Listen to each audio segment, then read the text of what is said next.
Let's check out how we can enable cross-site scripting attacks protection in the Cisco ESA.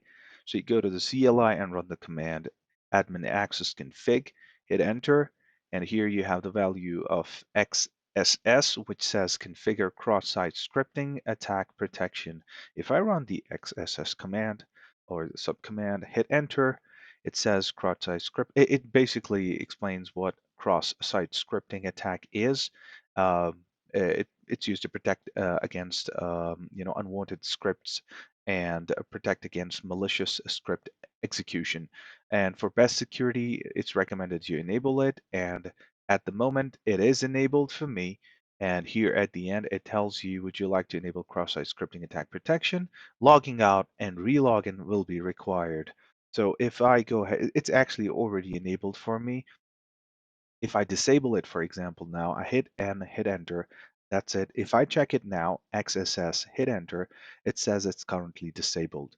But again, in order for me to go ahead and, make sure that this configuration is saved, I'll have to go ahead and run commit. And once I run the commit, it will be saved. So hit enter, enter, enter, and that's it. Well, basically, you don't hit enter, enter, enter. You should, as best practices mention the comments here.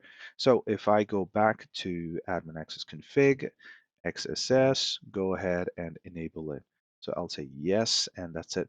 For those of you who want to know more about cross-site scripting attacks, please go ahead and visit the owasp.org website. We got a ton of information there about this. I'm going to put a link in the description for that.